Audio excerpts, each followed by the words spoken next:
Doctor ortho Ayurvedic oil और capsule, अब दर्द भी घुटने टेकेगा। पीएम मोदी के गुजरात दौरे का दूसरा दिन, गांधीनगर में किया रोड शो। भुज में कहा पाकिस्तान के लिए टेररिज्म ही टूरिज्म।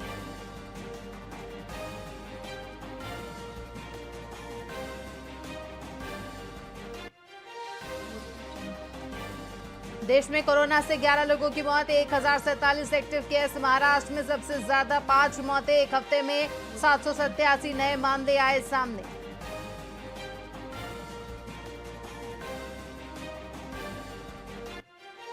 नीट में कम स्कोर पर भी मिलेंगे मेडिकल ऑप्शन, फिजियोथेरेपी, रेडियोलॉजी और लैब टेक्नोलॉजी के मौके।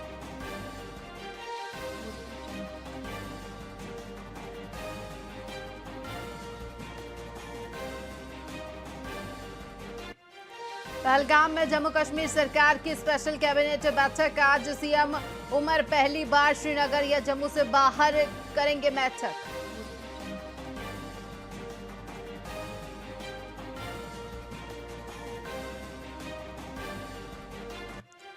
पाकिस्तानी बाजार में घूमती दिखी ज्योति मल्होत्रा, AK-47 लिए गार्ड्स के साथ वीडियो में आई सामने। कोर्ट ने 14 दिन की न्यायिक हिरासत पर भेजा।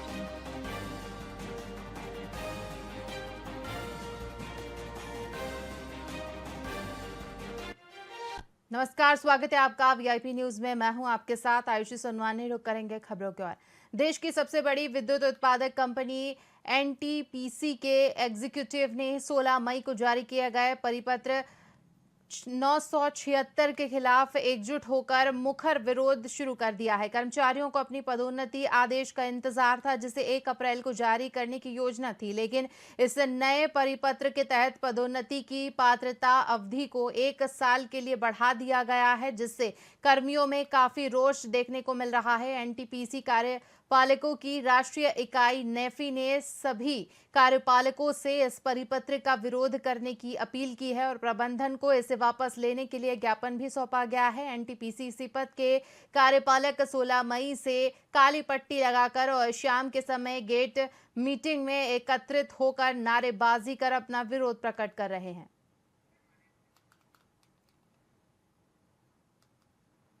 राजनांदगांव के शासकीय मेडिकल कॉलेज मोड़ के पास चौक निर्माण की मांग उठी है। स्थानीय लोगों का कहना है कि मेडिकल कॉलेज से डोंगरगढ़ और डोंगरगांव की ओर जाने वालों को रॉन्ग साइड से निकलना पड़ता है, जिससे दुर्घटनाओं का खतरा बना रहता है। इसके अलावा मोड़ पर कोई साइन बोर्ड नहीं है, जिससे खासकर रात में एम्बुलेंस चालकों को रास्ता नहीं दिखता। लोगों ने कलेक्टर और नेशनल हाईवे विभाग को पत्र लिखकर रेवाड़ी जैसा बड़ा चौक और साइन बोर्ड लगाने की मांग की है, ताकि सुरक्षित आवागमन सुनिश्चित हो सके। आपको आज ज्ञापन सौंपे, क्या मामला ये है कि पिछले कुछ दिनों से ये देखा जा रहा है कि मेडिकल कॉलेज से जो भी गाड़ियां निकलती हैं, स्पेशली जो डोंगरगढ़ छुरिया क्षेत्र में जाती है और रॉन्ग साइड में चले जाती है, और उस रॉन्ग साइड के चलते क्या होते है, उधर से जो तेज रफ्तार से गाड़ी आ रही है, कहीं पर ठोकर हो जा रहा है, कैजुअलिटीज बहुत हो रही है, एक्सीडेंट बहुत हो रहे हैं। और पिछले हफ्ते अभी 2 दिन पहले हमारे एक डॉक्टर भी इसी के चलते डेथ हो गया है। तो हम लोग ये चाह रहे थे कि जो मेडिकल कॉलेज मुड़ने का जो जगह है, वहां पर प्रॉपर एक चौक बने, जिसका परमिशन NH से होता है। इसलिए पहले भी हमने बात की थी, तो हम इस बार इसको प्रमुखता से रखे हैं, क्योंकि हम मेडिकल रिप्रेजेंटेटिव के भी डेली आना जाना मेडिकल कॉलेज से लगा रहते हैं, और आगे वहां पर जो मेडिकल कॉम्प्लेक्स जो बनेगा उसमें भी हमारे आना जाना लगे रहेगा। तो सरकार से रिक्वेस्ट करने आए थे, कलेक्टर साहब को ज्ञापन सौंपने आए थे कि वहां पर एक बड़ा चौक बनाए। आपको आज ज्ञापन सौंपे, क्या मामला ये है कि पिछले कुछ बात करेंगे अगली खबर की। राजनांदगांव आंगनबाड़ी में घटिया क्वालिटी की सामग्री सप्लाई का मामला सामने आया है। आंगनबाड़ी केंद्रों में भेजी गई सामग्री न सिर्फ निम्न गुणवत्ता की है, बल्कि कुछ उत्पादों की एक्सपायरी डेट भी बेहद नजदीक की बताई जा रही है। 2025 में मई एक्सपायर होने वाला सामान पूरे 1 साल तक उपयोग के लिए भेजा गया, जबकि नियमों के अनुसार कम से कम 1 साल की वैधता जरूरी होती है। सबसे चिंताजनक बात यह है कि सप्लाई किए गए डिटर्जेंट पाउडर में झाग तक नहीं है, जिससे सफाई करना मुश्किल है। आंगनबाड़ी केंद्रों में छोटे बच्चों की देखभाल होती है, जहां साफ सफाई सर्वोच्च प्राथमिकता होनी चाहिए। लोगों का आरोप है कि ये सामान इतना खराब है कि इसे घरों में भी उपयोग नहीं किया जा सकता। मामले की जानकारी मिलते ही कलेक्टर डायरेक्टर सर्वेश्वर भूरे ने कहा कि यदि जांच में गड़बड़ी पाई गई तो संबंधित सप्लायर के खिलाफ सख्त कार्रवाई की जाएगी। आंगनबाड़ी की अन्य समस्याओं का भी समाधान किया जाएगा। इस संबंध में आपके मार्फत जानकारी प्राप्त हुई है, तो जो निर्धारित गुणवत्ता है वो उस हिसाब से सप्लाई होना अपेक्षित है। इसका परीक्षण किया जाएगा और डेफिनेटली अगर ऐसा किसी भी प्रकार से सप्लाई हुआ है तो उसका रिप्लेसमेंट भी किया जाएगा और करवाएगा। इसके अलावा भी कई जगह अभी तक सामान पहुंचे नहीं है और सामानों की संख्या भी काफी कम है। डिटर्जेंट की क्वालिटी खराब है। साल भर के लिए केवल एक झाड़ू दी गई है। ये इस संबंध में मुझे अभी आपके माध्यम से ही जानकारी प्राप्त हुई है, तो जब तक पूरे विषय का पूर्ण परीक्षण नहीं किया जा सकता तब तक किसी भी प्रकार का कमेंट नहीं कर पाऊंगा। लेकिन ये आश्वस्त करते हैं कि जो नियम है और जो गुणवत्ता है उसका अनुरूप कार्य। सर इसी बिना भवन भी जर्जर है। जैसे अभी बरसात आई है तो सीपेज आता है, उसमें करंट बहुत आता है दीवारों में। मोतीपुर जो आंगनबाड़ी उसमें करंट आ जाता है। समय समय पे जो आवश्यक मरम्मत कार्य है उसके निर्देश शासन से भी है, जिला स्तर से भी जारी होते हैं। ग्राम पंचायतों में जो आंगनबाड़ी केंद्र है उसमें पंचायतों के माध्यम से और शहरों में निकाय या फिर विभाग के माध्यम से मरम्मत किया जाना आवश्यक है। ऐसे जहाँ पे शिकायत आती है तो हम वहाँ पे समय समय पे करेक्टिव स्टेप्स भी लिए जाते हैं। अगर ऐसे कोई पर्टिकुलर केस है तो डेफिनेटली उसमें मरम्मत का कार्य किया जाएगा। SECL की गेवरा माइंस में मंगलवार की सुबह हुए एक दर्दनाक हादसे में 2 युवकों की मौत हो गई, जबकि उनका एक साथी गंभीर रूप से घायल हो गया। बताया जा रहा है कि यह घटना अवैध कोयला खनन के दौरान हुई, जब तीनों युवक मलबे में दब गए। हादसे का शिकार हुए युवक विशाल यादव और धन सिंह कंवर थे, जबकि उनका साथी साहिल धनवर गंभीर रूप से घायल हो गया। घटनास्थल पर पहुंचने के बाद रेस्क्यू ऑपरेशन चलाया गया, जिसमें साहिल को सुरक्षित निकाल लिया गया है, जबकि दोनों मृतकों के शव को निकालने के लिए प्रयास जारी हैं। इस घटना के बाद क्षेत्रीय विधायक प्रेमचंद पटेल ने SECL की सुरक्षा व्यवस्था पर नाराजगी जताई। उन्होंने कहा कि कंपनी को अपनी सुरक्षा व्यवस्था में सुधार करना होगा, अन्यथा वे प्रदर्शन करने के लिए मजबूर होंगे। आज सुबह सुबह गेवरा प्रधान क्षेत्र में हमारे गढ़पुरा विधानसभा के मुड़ापार ग्राम पंचायत के 3 घरेलू उपयोग के कोयला लेने प्रधान आए हुए थे और उसी समय कोयला करते समय 3 लोग दब गए और 2 लोग की मृत्यु हो चुकी है। निकल के हॉस्पिटल उनको ले जाया गया और उनको अभी रेस्क्यू टीम चला करके SECL के अधिकारियों के समक्ष और अभी सब कुछ मिल करके उनको निकालने का प्रयास हो रहा है। यह एक त्वरित प्रतिक्रिया या अपडेट है। इस संदर्भ में जो अपुष्ट खबरें आ रही हैं कि SECL के मेगा प्रोजेक्ट गेवरा में कोई दुर्घटना हो गई है, जिसमें SECL के अधिकारी कर्मचारी किसी माइनिंग एक्टिविटी के संचालन के दरमियान घायल हुए या हताहत हो गए हैं। स्पष्ट करना चाहेंगे कि SECL गेवरा क्षेत्र में माइनिंग गतिविधियों को संचालित करते समय किसी भी प्रकार की कोई दुर्घटना नहीं हुई है, उसमें कोई भी अधिकारी या कर्मचारी हताहत नहीं हुई है। नाउ यह बताना चाहेंगे कि आज सुबह स्थानीय जो दीपका पुलिस के जरिए यह सूचना मिली है कि जो गेवरा और दीपका एरिया की माइन बाउंड्री है, वहां कुछ कोयला रहता है और यह संभावित है कि उस कोयले को निकालने के दरमियान कुछ लोग जो वहां पे थे वो हताहत हुए हैं। इस संबंध में हम लोग और अतिरिक्त जानकारी स्थानीय पुलिस से लेने का प्रयास कर रहे हैं। यह स्पष्ट करना चाहेंगे कि यह SECL के क्षेत्र में SECL के माइन में कोई दुर्घटना नहीं है। यह हमारी माइनिंग एक्टिविटी के फलस्वरूप नहीं है, नहीं इसमें SECL के कोई अधिकारी या कर्मचारी हताहत हुए हैं। जैसे ही स्थानीय पुलिस हमें और सूचना देती है, हम इस पे और अपडेट दे सकेंगे। राज्य सरकार के आदेशानुसार इस बार सभी राशन कार्ड धारकों को जून, जुलाई और अगस्त का चावल एक साथ दिया जाएगा। बरसात के मौसम को ध्यान में रखते हुए चावल भंडारण में आने वाली कठिनाइयों को देखते हुए यह निर्णय लिया गया है। शासन ने सभी समितियों को निर्देशित किया है कि चावल रखने के लिए पर्याप्त जगह की व्यवस्था सुनिश्चित करें। 3 महीने का चावल एक साथ भेजे जाने की तैयारी शासन स्तर पर शुरू हो चुकी है, ताकि वितरण में कोई समस्या न हो। में 3 महीने का राशन देने का फरमान है और जमा भी हो रहा है।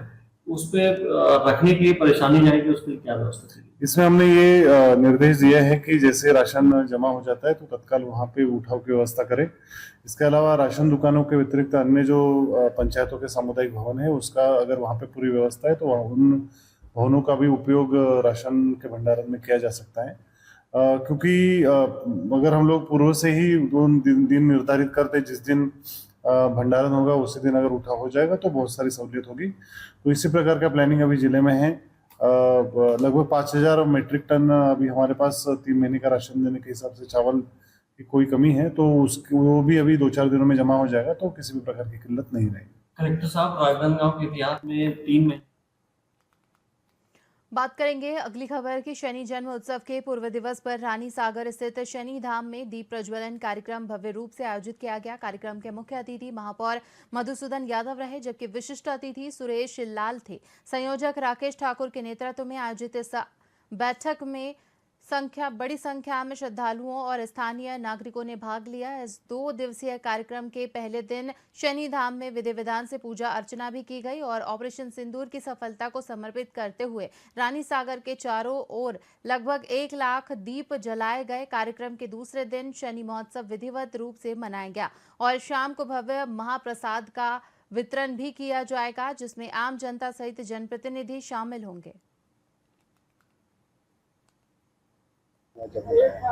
कल शनि जयंती है और आज यहाँ पर एक विशाल दीपोत्सव का आयोजन किया गया। मैं आयोजकों को अपनी ओर से बहुत बहुत धन्यवाद देता हूँ।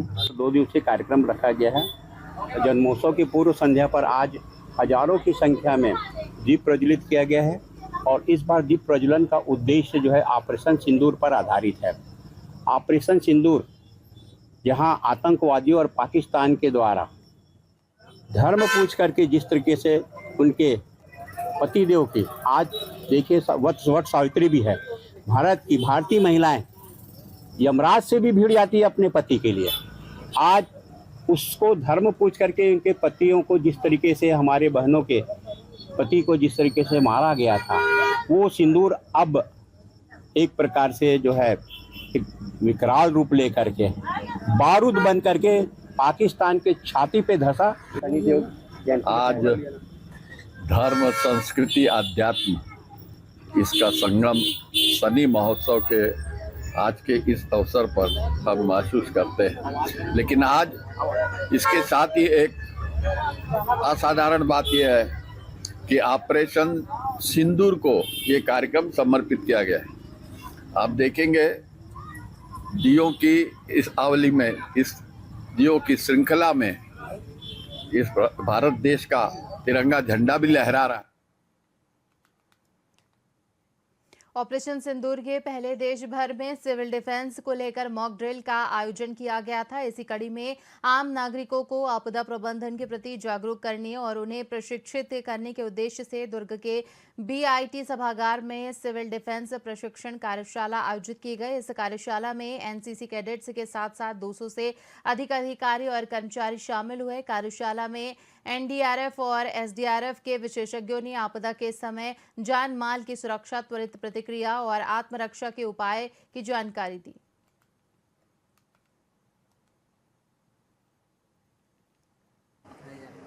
आप सभी को विदित होगा कि पिछले 7 मई को हमने एक सिविल डिफेंस की मॉक ड्रिल यहाँ पर आयोजित की थी। उसी सिलसिले में सिविल डिफेंस के वॉलंटियर्स को तैयार करने, उनको प्रशिक्षण देने और ज़्यादा से ज़्यादा लोगों को वॉलंटियर्स के रूप में जोड़ने के लिए प्रशिक्षण कार्यक्रम की आज यहाँ पर दुर्ग जिले में शुरुआत की गई है।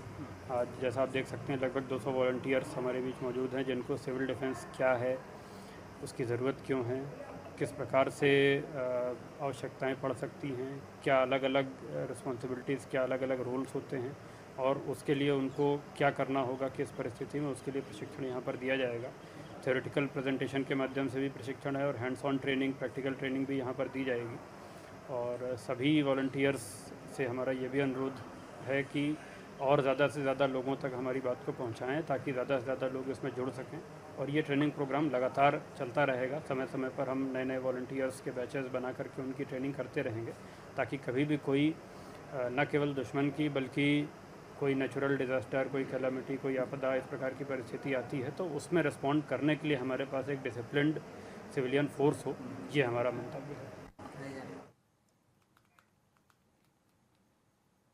नगर निगम दुर्ग के वार्ड 44 में पेयजल संकट लगातार जारी है। नगर निगम कार्यालय से महज आधा किलोमीटर दूर बसे इस वार्ड के लोगों का कहना है कि पिछले 2 सालों से गर्मी के मौसम में उनके घरों के नलों से पानी नहीं आता है। वार्ड वासियों ने इस समस्या को लेकर कई बार नगर निगम में शिकायत भी की है और महापौर आयुक्त से मिलकर अपनी समस्या भी बताई, लेकिन अभी तक समाधान नहीं हो पाया है। महापौर के दुर्ग को टैंकर मुक्त बनाने के दावे इस वार्ड में पूरी तरह असफल साबित हो रहे हैं। देखिए, वार्ड 44 में जो पानी की समस्या आ रही है, वो पिछले परिषद ने जो काम किया है, कुछ तकनीकी समस्या है, पाइपलाइन बिछाने में कुछ गड़बड़ी हुई है, उस समस्या को समझ गए हैं और उस समस्या को सुलझाने पे लगे हुए हैं। चूँकि समस्या गर्मी में ही पता चला, तो कोई भी समस्या को सुधारने में थोड़ा समय लगता है। ये समस्या जल्दी समाधान हो जाएगा इसका, और नेक्स्ट जब गर्मी आएगी उसमें इन लोगों को कोई तकलीफ नहीं होगी। वार्ड नंबर 44 से ही हूँ मैं। आपके वार्ड में पानी की समस्या कब से है? ये तो जैसे कि पूर्व पार्षद भी था तो उनसे भी हम बहुत बार शिकायतें करते थे, बट अभी तक वो उस चीज़ का हम लोग को परिणाम नहीं मिला। हम लोग हमेशा हमारे मम्मी लोग अपना काम को बंद करके सब जाते गए, फिर भी कुछ नहीं हो रहा है। काम धाम छोड़ के पानी में लगे रहते हैं, टाइम बर्बाद होते हैं और काम में जा नहीं पा रहे हैं, और पानी बिल्कुल नहीं आया, शाम सुबह दोनों टाइम नहीं आ रहा है। देखिए, वार्ड 44 में जो पानी की समस्या आ रही है,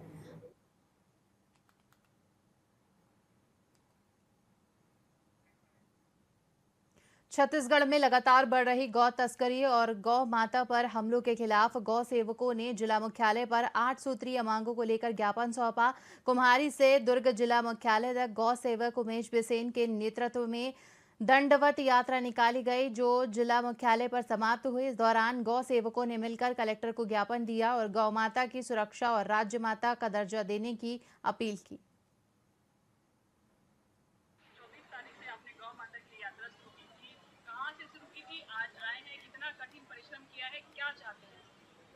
हमने दंडवत यात्रा 24 तारीख सुबह 7 बजे चालू करी। उद्देश्य था गौ माता को राजमाता और राष्ट्रमाता बनाए। दूसरा उद्देश्य ये है कि इस प्रदेश के अंदर में गौवंश जो बाजार तस्करी के बड़े केंद्र बने हुए हैं। तीसरा उद्देश्य ये है कि वेटनरी विभाग जो है सरकार का वो आईसीयू में एक्चुअली उस विभाग को आईसीयू से निकाल के सरकार उस प्रत्येक जिले में भर्ती अस्पताल बनाए और वेटनरी से सुव्यवस्थित रूप से काम करवाए, क्योंकि वेटनरी विभाग पूरे प्रदेश के अंदर में रायपुर छोड़ दे कहीं पे भी काम नहीं कर रहा है सर। हमने कुम्हारी टोल नाके से शुरू की थी और दुर्ग आज कलेक्टर ऑफिस में समाप्त हुई है। दंडवत यात्रा थी और प्रदेश के अंदर जो तस्करी बहुत युद्ध स्तर पे हो रही है, कैसे भी करके बंद हो, चाहे सरकार के माध्यम से हो या जनमानस के माध्यम से, और जनता को जागरूक करने की दंडवत यात्रा की। जी बताएंगे गौ माता की रक्षा के लिए इतनी बड़ी यात्रा क्या कहना चाहिए? हाँ, बस मैं ही कहूँगी कि भैया जी ने सभी लोगों को प्रेरणा दी है कि गौ माता जो हमारी माता है। जैसे हम बचपन से अपनी माँ का दूध पी के कितने समय 1-2 साल पीते हैं, लेकिन गौ माता हमको बुढ़ापे तक, मरते तक हमको अपना दूध पान करवाती है। दूध पान होता है उनका, अमृत पान होता है, और हम उन्हीं की रक्षा नहीं कर पाते, उनको हम बेघर कर देते हैं। लोग जो कहते हैं जानवर बोलते हैं, कोई आवारा पशु, तो उनको आवारा पशु न कहते हुए उनको ये कह सकते बेसहारा छोड़ दिया गया है। जैसे अपने माता पिताओं को छोड़ देते हैं वृद्धाश्रम में, उस तरह से गौ माता को ये लोग छोड़ करके बेसहारा छोड़ देते हैं, उस आवारा पशु की गिनती में आ जाती है। तो मैं सबसे ये प्रार्थना करूंगी कोई आवारा पशु न कहे और बेसहारा न छोड़े।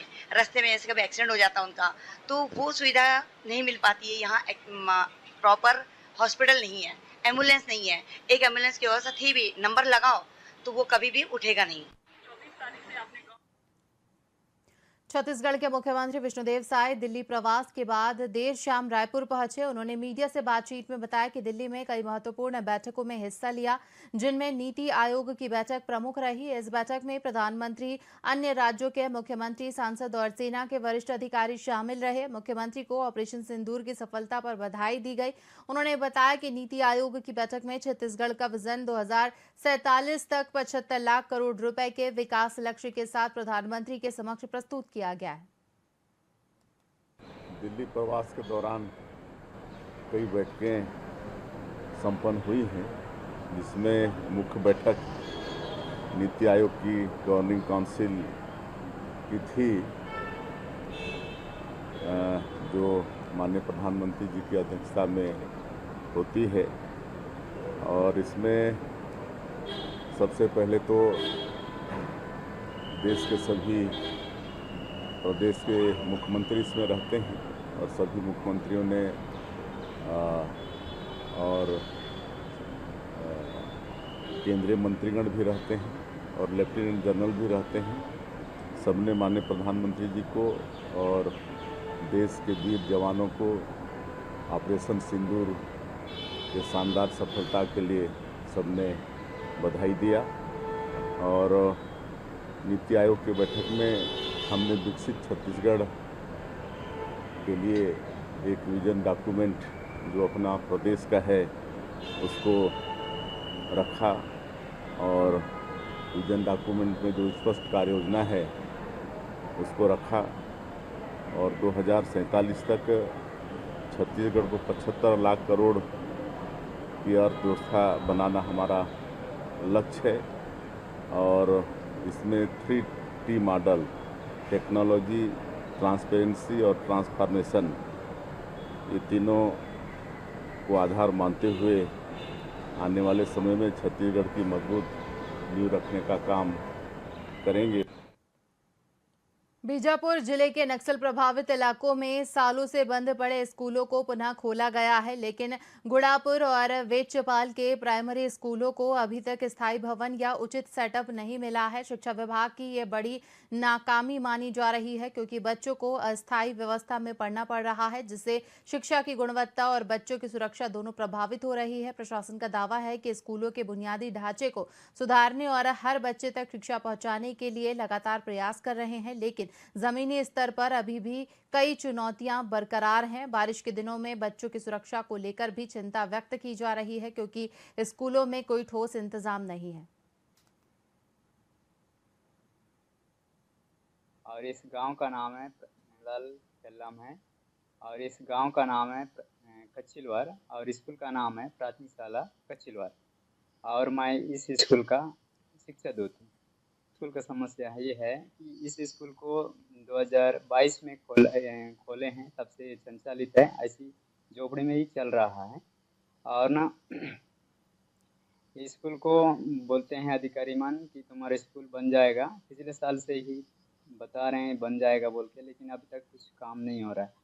इसलिए अप्रैल महीना से इसको चालू किए हैं 2 तारीख से और बीच में ये मई महीना में काम को रोक दिए हैं। 3 सप्ताह हो गया है, एक काम नहीं हो रहा है, अभी ऐसे बंद पड़ा है। इसके दिनों में सर हम लोग क्या फिर से गांव वालों को या तो हम अपने पैसा दे के साड़ी पत्ता कटवाते हैं, उसके बाद फिर वो साड़ी पत्ता सफाई करके उसके ऊपर चिल्ली ढक के फिर बच्चों को हम लोग पढ़ाते हैं। वो बोलते हैं हम लोग आएंगे तुम्हारे स्कूल देखने के लिए, निरीक्षण करने के लिए, लेकिन नहीं आते हैं इधर। हमलाल केल्लाम है और इस गांव का नाम है कच्चिलवार और स्कूल का बेमेतरा जिले के ग्राम जेवरी में सुशासन तिहार 2025 के अंतर्गत समाधान शिविर का आयोजन किया गया, जिसमें प्रदेश के उप मुख्यमंत्री अरुण साव मुख्य अतिथि के रूप में शामिल हुए। उनके साथ तेलघानी वार्ड के अध्यक्ष जितेंद्र साहू और बेमेतरा विधायक दीपेश साहू भी उपस्थित रहे। शिविर में उप मुख्यमंत्री ने विभिन्न विभागों से प्राप्त आवेदनों की प्रगति जानकर अधिकारियों से ली और आम जनता से उनकी मांगे और शिकायतें सुनी। ग्रामीणों की मांग पर जेवरी में 10 लाख रुपए की लागत से गौरव पथ रोड और 6 लाख रुपए की लागत से सामुदायिक भवन निर्माण की घोषणा की गई। साथ ही क्लस्टर के अन्य ग्रामों में लगभग 70 लाख रुपए के विकास कार्यों की भी घोषणा की गई। इस दौरान अन्नप्राशन, पोषण किट वितरण, राशन कार्ड सहित अन्य योजनाओं के लाभ भी प्रदान किए गए। उप मुख्यमंत्री ने विभागीय स्टॉल का निरीक्षण किया। सुशासन तिहार के अंतर्गत तीसरे चरण में समाधान शिविरों का आयोजन हो रहा है। उसी के तहत आज बेमेतरा जिला के जेवरी ग्राम में सुशासन त्योहार समाधान शिविर का आयोजन हुआ है। 12 ग्राम पंचायतों का ये शिविर है। सभी 12 ग्राम पंचायत के लोग यहाँ पर अपनी अलग अलग समस्याओं को लेकर आए हैं। उनके समस्याओं का निराकरण किया जा रहा है। लगभग 3000 आवेदन आए और उनका निराकरण किया जा रहा है। अधिकांश आवेदनों के निराकरण किए गए हैं। शेष जो है वो निराकरण की प्रक्रिया में है। कोई प्रदेश स्तर पर निराकरित होगा, कोई अन्य कारणों से आगे चल के निराकरित होगा। पर ये विष्णुदेव साय जी के नेतृत्व में हमारी सरकार का एक जन सरोकार के लिए बड़ी पहल है। सुशासन तिहार और उसके बाद समाधान शिविर 8 अप्रैल से लेकर 31 मई तक, और जो जनता का रिस्पांस मिल रहा है, जितनी बड़ी संख्या में जनता इस शिविर में आ रही है, ये सरकार के प्रति जनता के भरोसे को दर्शाता है। और निश्चित रूप से बड़े पैमाने पर लोग आए हैं, उनके समस्याओं का निराकरण हो रहा है। जो मांग है वो भी पूरा किया जा रहा है। 70 लाख के अलग अलग कामों की घोषणा हमने की है। आने वाले समय में सब समस्याओं का समाधान इसी तरह से क्रमशः किया जाएगा। रायपुर में संचालित स्पा सेंटर में पुलिस ने बड़े पैमाने पर छापेमारी की है। सीएसपी स्तर के अधिकारियों के नेतृत्व में 4 टीमों ने 80 से ज्यादा स्पा सेंटरों में सरप्राइज चेकिंग की, जिसमें महिला पुलिस अधिकारी और कर्मचारी भी शामिल रहे। छापेमारी के दौरान कई जगह आपत्तिजनक सामग्री मिलने पर संचालकों को हिरासत में लिया गया है। पुलिस ने सभी कर्मचारियों के दस्तावेजों की गहन जांच की, साथ ही स्पा सेंटर के संचालन से जुड़े कागजात भी जांचे।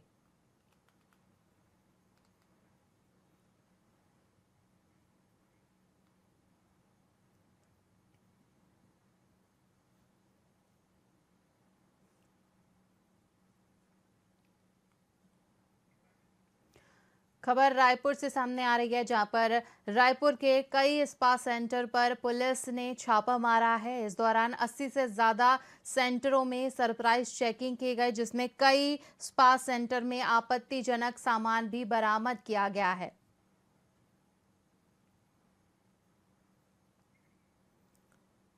साथ ही दस्तावेजों की गहन जांच भी की जा रही है। महिला पुलिस अधिकारी भी मौजूद रही।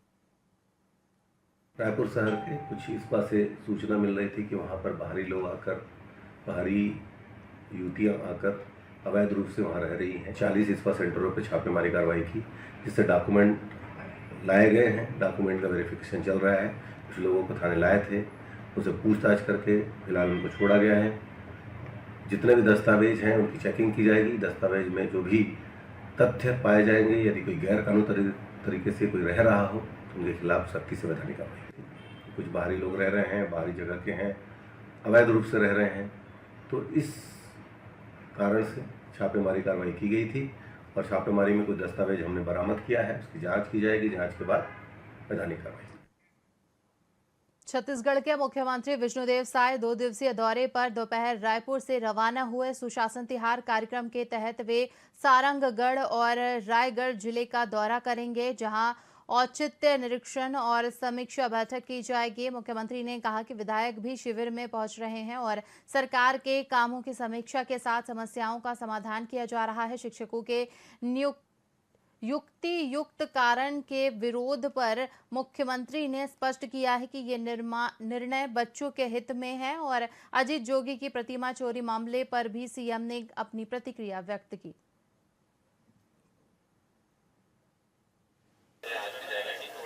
हाँ, आज भी सुशासन तिहार के अंतर्गत 2 जिलों का प्रवास है। सारंगगढ़ और रायगढ़ जा रहे हैं और सारंगगढ़ में औचक निरीक्षण करेंगे और रायगढ़ में समीक्षा बैठक होगी। हाँ, आज भी सुशासन तिहार के अंतर्गत 2 जिलों का प्रवास है।